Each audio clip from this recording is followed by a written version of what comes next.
साधना के लिए साधन अनेक प्रकार के होते हैं। जैसे सम्यक की उत्पत्ति में जिनबिंब भी एक महत्वपूर्ण कारण है, बहिरंग निमित्त के रूप में, उसी प्रकार शास्त्र के माध्यम से भी, अर्थात शास्त्र में आगम में जो प्रतिपादित विषय है उसके चिंतन मनन आदि करने से भी विकास होता है। इस दृष्टि से इसको भी साधन के रूप में स्वीकारा है। प्रभु के पास आप लोग जाते हैं, कितने क्षण वहाँ पर व्यतीत करते हैं, ये आपका विषय है। और श्रवण भी अपना उपयोग लगाता है और परोक्ष रूप से भी वंदना की जाती है और प्रत्यक्ष रूप से भी वंदना वो करते हैं। बड़ा विस्मय सा लगता है। प्रतिदिन की क्रियाएं हम लोगों की होती हैं, धार्मिक क्रियाएं, फिर भी कई लोग आकर के बोलते हैं कि महाराज ऐसा कौन सा साधन है जिसके माध्यम से भावों में पवित्रता आ जाए। हम उनके लिए ये पूछना चाहते हैं कि भैया आप प्रतिदिन पूजन करते हो, देव दर्शन करते हो, अभिषेक करते हो, ठीक है, और प्रतिदिन जब हम गंधोदक ले रहे हैं और इसके उपरांत भी परिणामों में उज्ज्वलता क्यों नहीं आ रही? निर्मलम निर्मलीकरणम बोल रहे हैं, पवित्रम पापनाशनम, अष्टकर्म विनाशनम, ये बोलते चले जा रहे हैं। इसके बाद भी मन में जो कलुषता बनी रहती है वो दूर क्यों नहीं होती? होना तो चाहिए, कायदे से देखा जाए। और बार बार सोचने से ये विषय सामने आता है कि जो धार्मिक संस्कार हैं उनसे भी दीर्घकालीन संस्कार मोहजन्य हैं। आपने पढ़ा होगा, इष्टोपदेश में शायद वह कारिका आती है, अविद्याभ्यास संस्कारैः रवशं क्षिप्यते मनः तदेव ज्ञान संस्कारे स्वतः तत्त्वेऽवतिष्ठते। अविद्या यानी अज्ञान है और उसके अभ्यास अनंतकालीन, वह अज्ञान का जो भाव है उसके जो संस्कार दीर्घकालीन है, दीर्घकालीन क्या, वह अनंतकालीन संस्कार है, उसके कारण हमेशा मन विक्षिप्तता का अनुभव करता है। किंतु निचले पंक्ति में ये लिखते हैं तदेव ज्ञान संस्कार है। तदेव अर्थात क्या? वही मन ज्ञान संस्कारे स्वतः अवतिष्ठते तत्वे, स्वयं तत्व में उसका मन ठहर जाता है। किसके कारण? ज्ञान ही नहीं कहा, ज्ञान संस्कार ही कहा है। सोचने की बात है, मात्र ज्ञान के माध्यम से हो जाना चाहिए। मन जो है वह तत्व में ठहर जाना चाहिए, नहीं ठहर सकता। इससे स्पष्ट है सम्यक ज्ञान और सम्यक ज्ञान के संस्कार, संस्कार ये अपने आप में शब्द कंटिन्यूटी की ओर ले जा रहा है। आप दूध गर्म करना चाहते हैं पीने के लिए, और मान लो पात्र में दूध रखा और उसको सिगड़ी के ऊपर यूं रख करके निकाल दिया, वो अग्नि के द्वारा दूध गर्म नहीं होता, ये ध्यान रखो। अग्नि के संस्कार के द्वारा गर्म होता है। वो एक एक सेकंड में रख करके निकाल लोगे तो कभी भी दिन भर में भी वह गर्म दूध नहीं हो सकता। उसी प्रकार सम्यक ज्ञान के माध्यम से नहीं, सम्यक ज्ञान के संस्कार के द्वारा वह मन तत्परता स्वरूप में ठहरता है, ऐसा पूज्यपाद स्वामी कह रहे हैं। संस्कार का अर्थ ये होता है, अग्नि संस्कार क्या है? वो संस्कार का अर्थ ही ये है। इसी प्रकार मोहजन्य जो संस्कार है उनको डिलीट करने के लिए सम्यक ज्ञान के संस्कार के माध्यम से ही वह मोह के संस्कार दूर हो सकते हैं, और आपका जो उपयोग है या मन है वह स्वरूप में ठहर सकता है। ये प्रक्रिया अभी तक नहीं हो पाई ऐसा लग रहा है, क्योंकि अनंतकालीन जो मोहजन्य संस्कार थे, अज्ञान संबंधी संस्कार, उनको अभी तक हम दूर नहीं कर पाए। इसलिए लगता है कि भविष्य में क्या उम्मीद है। कभी कभी विकल्प मन में आ सकता है, आता भी है। जिस कार्य को इस जीव ने अतीत अनंत काल में भी संपादित नहीं किया है, उस कार्य को संपादित करने के लिए हम क्या उम्मीद रख सकते हैं। इसके उपरांत भी आचार्यों का कहना है कि पुरुषार्थ तो कर लिया, लेकिन समीचीन पुरुषार्थ नहीं करने के कारण वह कार्य नहीं हो पाया है। पुरुषार्थ करें, किंतु विधिवत पुरुषार्थ करें, रुचिवत नहीं। हमेशा संसारी प्राणी मन के अनुरूप कार्य करता आया है, मन से नहीं किया।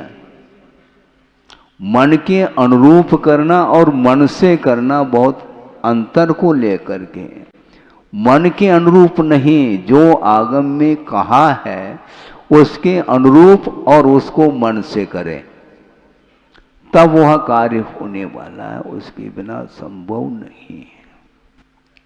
इसलिए दूर दूर से आप लोग आए हैं और हम भी दूर से आए हैं। हम कौन हैं? क्योंकि अनंत काल से तो परिभ्रमण तो चल ही रहा है। तो ऐसी स्थिति में इस परिभ्रमण को समाप्त करने के लिए सम्यक ज्ञान की आवश्यकता है। समीचीन ज्ञान और उसके संस्कार के माध्यम से जो कालुष्य भाव है उसका अभाव हो सकता है, और अंतर्मूर्त के लिए यह कलुषता मिट गई मान लो, तो वह सम्यक ज्ञान के माध्यम से वह क्षायोपशमिक ज्ञान ही क्षायिक ज्ञान के लिए कारण सिद्ध होता है। सूर्य उदित होता है और सूर्य का प्रकाश सर्वत्र फैल सकता है, लेकिन बादल का एक टुकड़ा वहाँ पहुँच गया है, उसके कारण सूर्य आच्छादित है उस बादल से। उसके कारण उसके भीतर प्रकाशित करने की क्षमता उस सूर्य के किरणों में है। इसके बाद भी वो जो आवरण आया है वह उसके लिए बाधक सिद्ध हो रहा है। उसी प्रकार केवल ज्ञान शक्ति के रूप में प्रत्येक जीव के भीतर विद्यमान है। शक्ति का भी यदि अभाव मान लिया जाए, ऐसा संभव नहीं है। अभाव जीव है जिसको कभी भी मुक्ति नहीं मिलेगी। इसके उपरांत भी उसके अंदर केवल ज्ञान की शक्ति विद्यमान है। यदि नहीं मानते हैं तो केवल ज्ञानावरणी कर्म क्या कार्य कर रहा है? केवल ज्ञानावरणी कर्म का उदय है, जिसके माध्यम से ही वह केवल ज्ञान आच्छादित है। ये बात अलग है, वह रत्नत्रय की अभिव्यक्ति की शक्ति उसके अंदर नहीं होने के कारण वह मुक्त नहीं हो सकता। किंतु जिसके अंदर रत्नत्रय को उद्घाटित करने की शक्ति विद्यमान है, वह भव्य माना जाता है।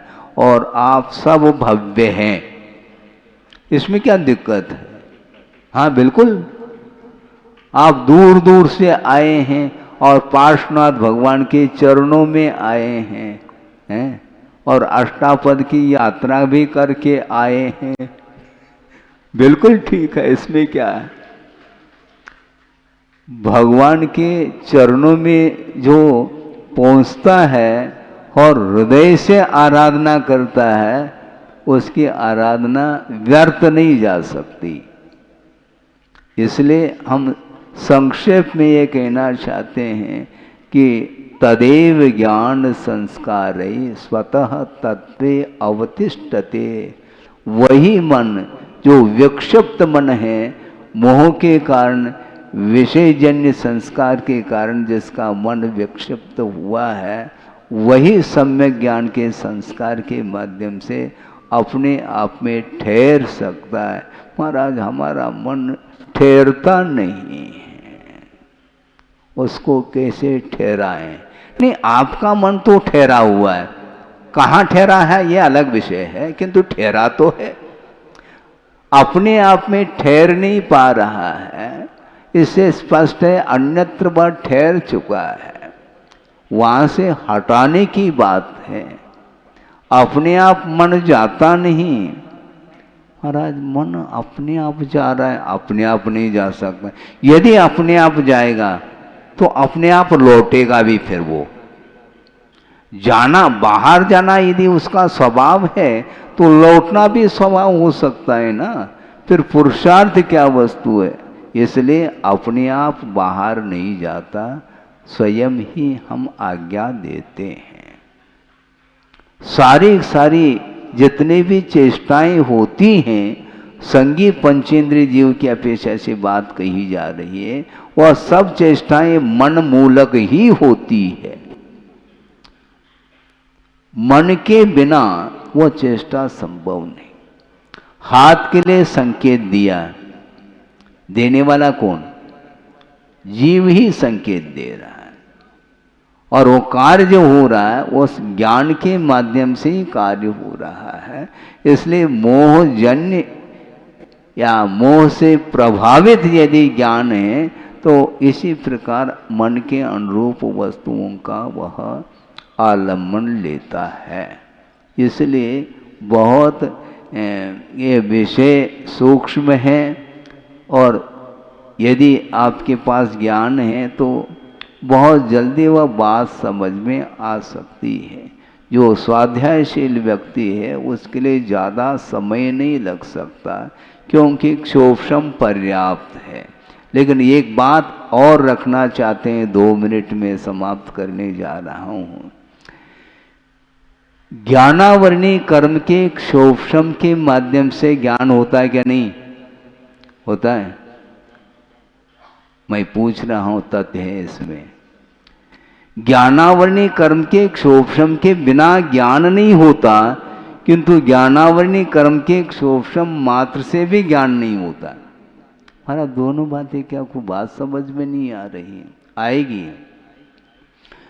क्षोभशम होना मात्र पर्याप्त नहीं, किंतु उपयोग की भी बड़ी आवश्यकता है। लब्धिपयोगो भावेंद्रियम कहा।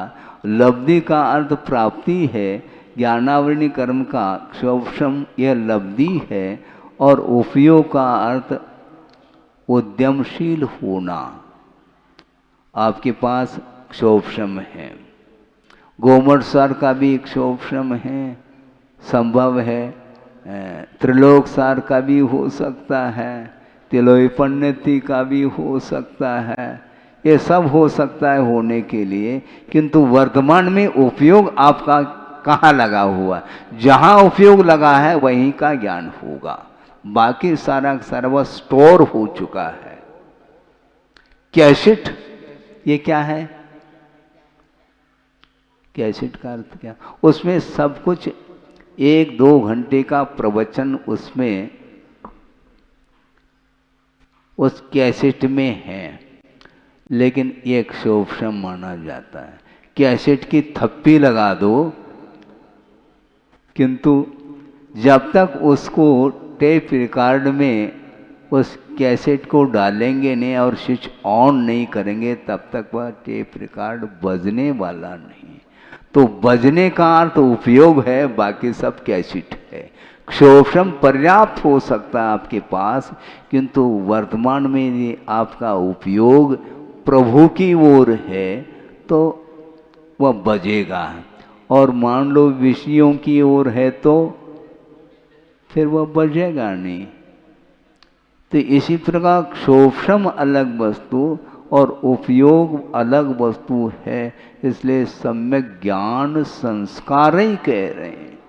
सम्यक ज्ञान के संस्कार के द्वारा अनंतकालीन जो विक्षिप्त मन है वह मन अपने आप में आ सकता है। बाहर जा रहा है, बाहर जा नहीं रहा है, हम भेज रहे हैं उसको, भेजने वाले प्रेषक हम हैं, अपने आप नहीं जा सकता। जब हम प्रेषक हैं तो बुला भी तो सकते हैं हम, वो अपने आप नहीं, उसकी जो भी चेष्टाएं होती हैं मनगत चेष्टाएं, वह सब उसका नियंता स्वयं जीव ही है।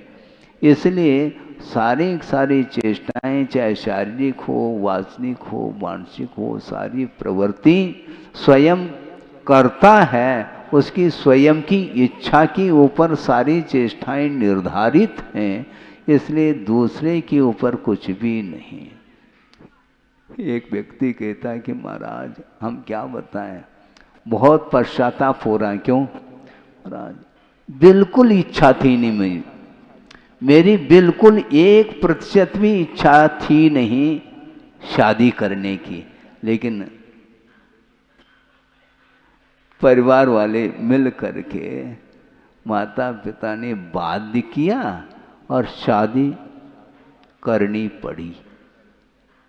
ये सबको बाध्य करना चाहिए। ये बाध्य क्या वस्तु, दूसरा बाध्य नहीं करता, हम स्वयं बाध्य करते हैं। हम स्वयं अपने परिणामों से बाधित होते चले जा रहे हैं और आरोप दूसरे के ऊपर जा रहा है। दूसरा नहीं, हम स्वयं हैं उसके। हम परतंत्र नहीं हैं, हम स्वतंत्र हैं, लेकिन भीतर इच्छा रहती है, इसलिए वह स्वतंत्रता को भूल जाता है और दूसरे के ऊपर वह डाल देता है। यह आदत है संसारी प्राणी की। इसलिए अपने जो मोहजन्य संस्कार हैं उनको दूर करना चाहो, आप स्वयं चाहो तो दूर कर सकते हैं, नहीं हैं तो भगवान सामने भी बैठ जाए तो आपको वो बाध्य नहीं कर सकते। महाराज उनके पास अनंत शक्ति है, वो आपके काम में नहीं आने वाली उनकी अनंत शक्ति, ये ध्यान रखो। क्योंकि आपका उपादान इतना बलवान है कि वो भगवान भी आपके लिए हठात कुछ भी नहीं कर सकते हैं। यह संसार का स्वरूप है। संसार के स्वरूप को समझते हुए क्या अनंतकालीन संसार में रह रहा, अभी भी संसार के स्वरूप को समझ नहीं पा रहा है।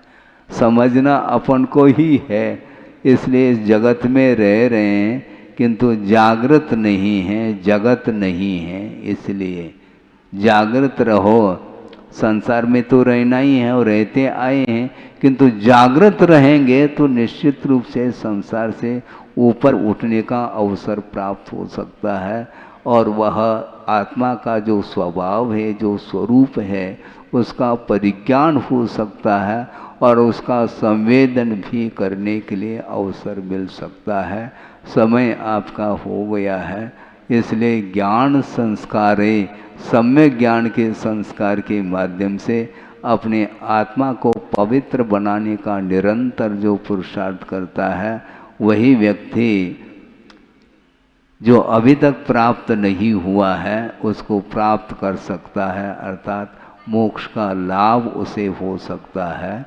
हो इस पवित्र भावना के साथ। अहिंसा परमो धर्म की जय।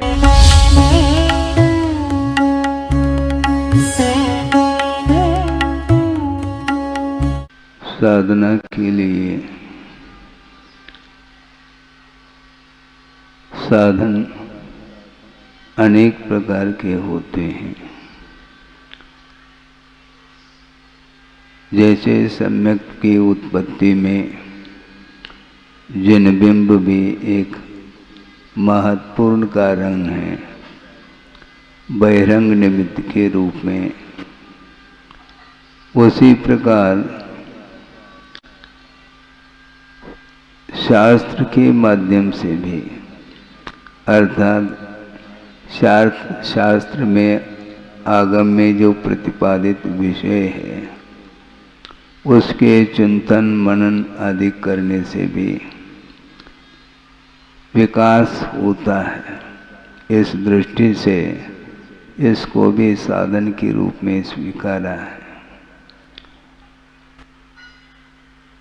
प्रभु के पास आप लोग जाते हैं, कितने क्षण वहाँ पर व्यतीत करते हैं, ये आपका विषय है। और श्रवण भी अपना उपयोग लगाता है और परोक्ष रूप से भी वंदना की जाती है और प्रत्यक्ष रूप से भी वंदना वो करते हैं। बड़ा विस्मय सा लगता है। प्रतिदिन की क्रियाएं हम लोगों की होती हैं, धार्मिक क्रियाएं, फिर भी कई लोग आकर के बोलते हैं कि महाराज ऐसा कौन सा साधन है जिसके माध्यम से भावों में पवित्रता आ जाए। हम उनके लिए ये पूछना चाहते हैं कि भैया आप प्रतिदिन पूजन करते हो, देव दर्शन करते हो, अभिषेक करते हो, ठीक है, और प्रतिदिन जब हम गंधोदक ले रहे हैं और इसके उपरांत भी परिणामों में उज्ज्वलता क्यों नहीं आ रही? निर्मलम निर्मलीकरणम बोल रहे हैं, पवित्रम पापनाशनम, अष्टकर्म विनाशनम, ये बोलते चले जा रहे हैं। इसके बाद भी मन में जो कलुषता बनी रहती है वो दूर क्यों नहीं होती? होना तो चाहिए, कायदे से देखा जाए। और बार बार सोचने से ये विषय सामने आता है कि जो धार्मिक संस्कार हैं उनसे भी दीर्घकालीन संस्कार मोहजन्य हैं। आपने पढ़ा होगा, इष्टोपदेश में शायद वह कारिका आती है, अविद्याभ्यास संस्कारैरवशं क्षिप्यते मनः तदेव ज्ञान संस्कारे स्वतः तत्त्वेऽवतिष्ठते। अविद्या यानी अज्ञान है और उसके अभ्यास अनंतकालीन, वह अज्ञान का जो भाव है उसके जो संस्कार दीर्घकालीन है, दीर्घकालीन क्या, वह अनंतकालीन संस्कार है। उसके कारण हमेशा मन विक्षिप्तता का अनुभव करता है। किंतु निचले पंक्ति में ये लिखते हैं तदेव ज्ञान संस्कार है। तदेव अर्थात क्या? वही मन ज्ञान संस्कारे स्वतः अवतिष्ठते तत्वे, स्वयं तत्व में उसका मन ठहर जाता है। किसके कारण? ज्ञान ही नहीं कहा, ज्ञान संस्कार ही कहा है। सोचने की बात है, मात्र ज्ञान के माध्यम से हो जाना चाहिए। मन जो है वह तत्व में ठहर जाना चाहिए, नहीं ठहर सकता। इससे स्पष्ट है सम्यक ज्ञान और सम्यक ज्ञान के संस्कार। संस्कार ये अपने आप में शब्द कंटिन्यूटी की ओर ले जा रहा है। आप दूध गर्म करना चाहते हैं पीने के लिए, और मान लो पात्र में दूध रखा और उसको सिगड़ी के ऊपर यूं रख करके निकाल दिया। वो अग्नि के द्वारा दूध गर्म नहीं होता, ये ध्यान रखो। अग्नि के संस्कार के द्वारा गर्म होता है। वो एक एक सेकंड में रख करके निकाल लोगे तो कभी भी दिन भर में भी वह गर्म दूध नहीं हो सकता। उसी प्रकार सम्यक ज्ञान के माध्यम से नहीं, सम्यक ज्ञान के संस्कार के द्वारा वह मन तत्परता स्वरूप में ठहरता है, ऐसा पूज्यपाद स्वामी कह रहे हैं। संस्कार का अर्थ ये होता है। अग्नि संस्कार क्या है? वो संस्कार का अर्थ ही ये है। इसी प्रकार मोहजन्य जो संस्कार है उनको डिलीट करने के लिए सम्यक ज्ञान के संस्कार के माध्यम से ही वह मोह के संस्कार दूर हो सकते हैं, और आपका जो उपयोग है या मन है वह स्वरूप में ठहर सकता है। ये प्रक्रिया अभी तक नहीं हो पाई ऐसा लग रहा है, क्योंकि अनंतकालीन जो मोहजन्य संस्कार थे, अज्ञान संबंधी संस्कार, उनको अभी तक हम दूर नहीं कर पाए। इसलिए लगता है कि भविष्य में क्या उम्मीद है। कभी कभी विकल्प मन में आ सकता है और आता भी है। जिस कार्य को इस जीव ने अतीत अनंत काल में भी संपादित नहीं किया है, उस कार्य को संपादित करने के लिए हम क्या उम्मीद रख सकते हैं। इसके उपरांत भी आचार्यों का कहना है कि पुरुषार्थ तो कर लिया, लेकिन समीचीन पुरुषार्थ नहीं करने के कारण वह कार्य नहीं हो पाया है। पुरुषार्थ करें, किंतु विधिवत पुरुषार्थ करें, रुचिवत नहीं। हमेशा संसारी प्राणी मन के अनुरूप कार्य करता आया है, मन से नहीं किया। मन के अनुरूप करना और मन से करना बहुत अंतर को लेकर के। मन के अनुरूप नहीं, जो आगम में कहा है उसके अनुरूप और उसको मन से करें, तब वह कार्य होने वाला है, उसके बिना संभव नहीं है। इसलिए दूर दूर से आप लोग आए हैं और हम भी दूर से आए हैं। हम कौन हैं? क्योंकि अनंत काल से तो परिभ्रमण तो चल ही रहा है।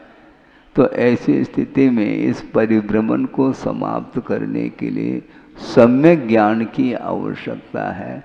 समीचीन ज्ञान और उसके संस्कार के माध्यम से जो कालुष्य भाव है उसका अभाव हो सकता है, और अंतर्मूर्त के लिए यह कलुषता मिट गई मान लो तो वह सम्यक ज्ञान के माध्यम से वह क्षायोपशमिक ज्ञान ही क्षायिक ज्ञान के लिए कारण सिद्ध होता है। सूर्य उदित होता है और सूर्य का प्रकाश सर्वत्र फैल सकता है, लेकिन बादल का एक टुकड़ा वहाँ पहुँच गया है। उसके कारण सूर्य आच्छादित है उस बादल से। उसके कारण उसके भीतर प्रकाशित करने की क्षमता उस सूर्य के किरणों में है, इसके बाद भी वो जो आवरण आया है वह उसके लिए बाधक सिद्ध हो रहा है।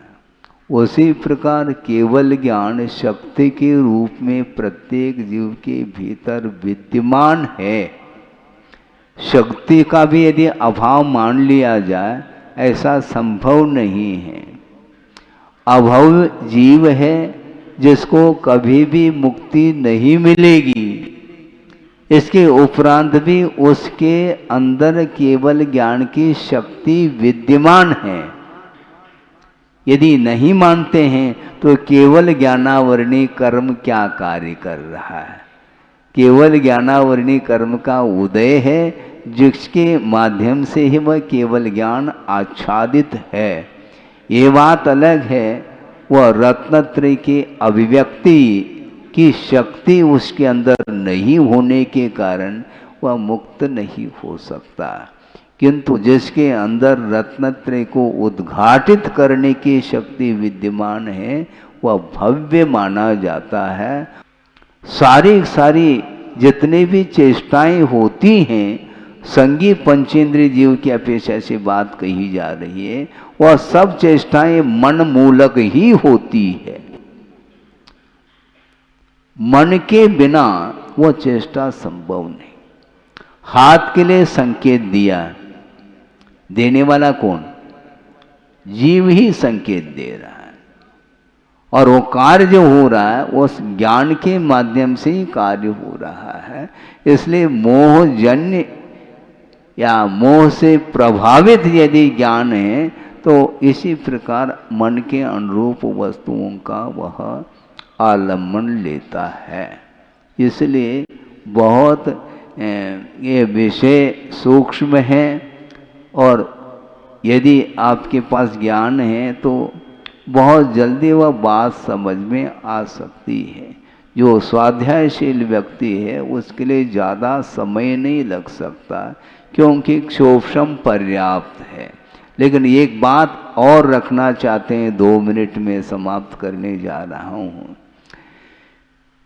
ज्ञानावरणी कर्म के क्षोभशम के माध्यम से ज्ञान होता है क्या? नहीं होता है।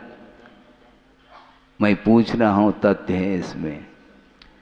ज्ञानावरणी कर्म के क्षोभशम के बिना ज्ञान नहीं होता, किंतु ज्ञानावरणी कर्म के क्षोभशम मात्र से भी ज्ञान नहीं होता।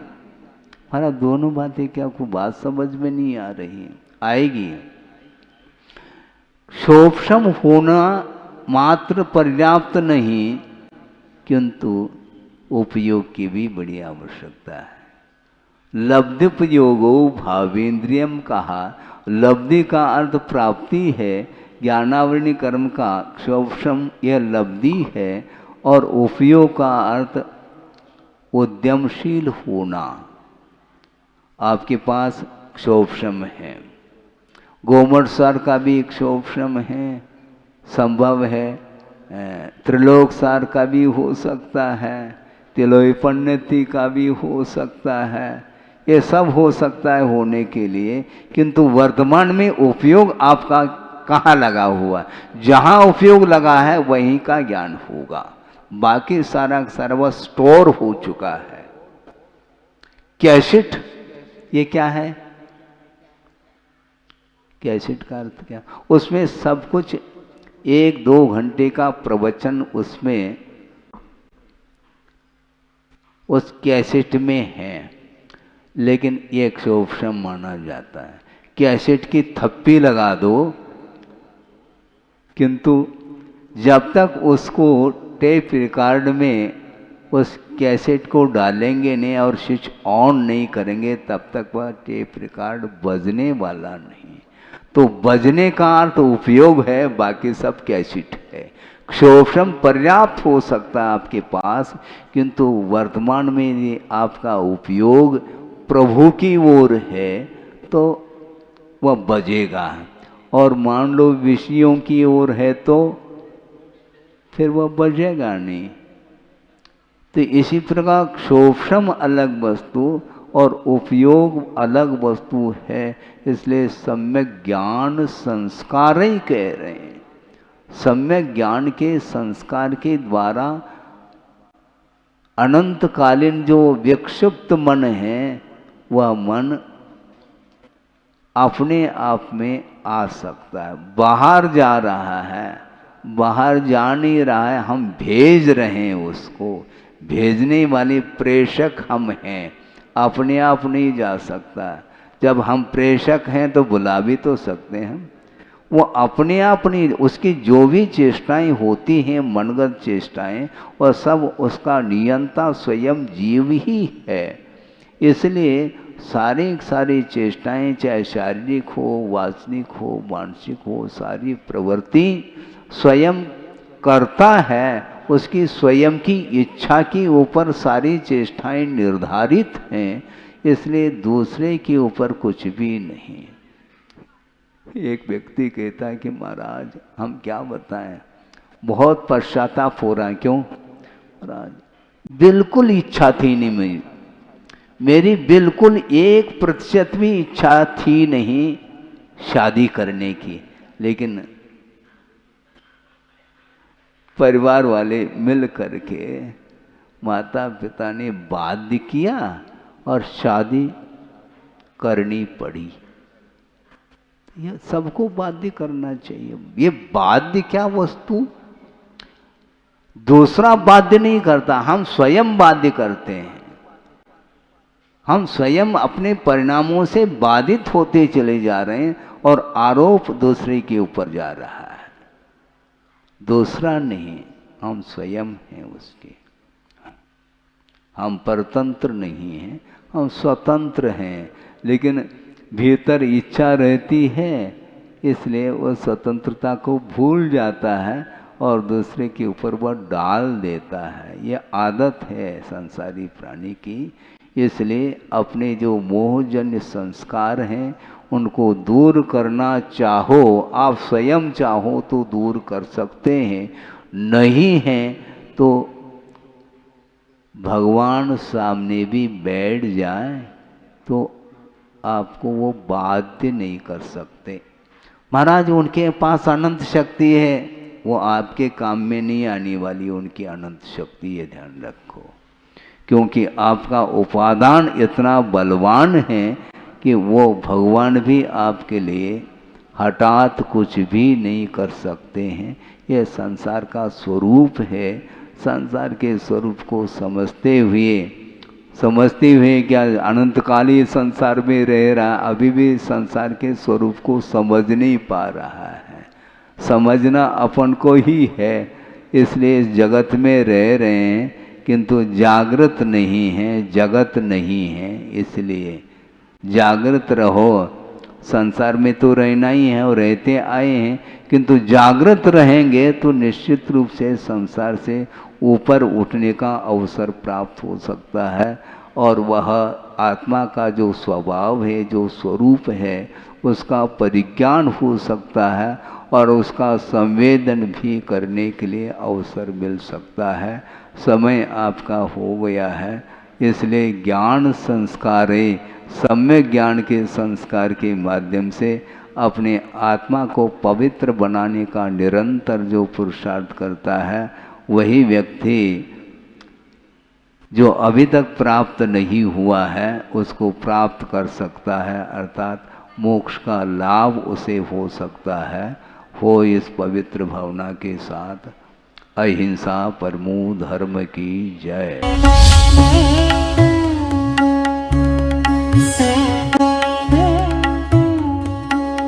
अब मुंबई टेस्ट का बिल्कुल नया फ्लेवर। जी हाँ, फ्लेवर्स विद श्रुति जैन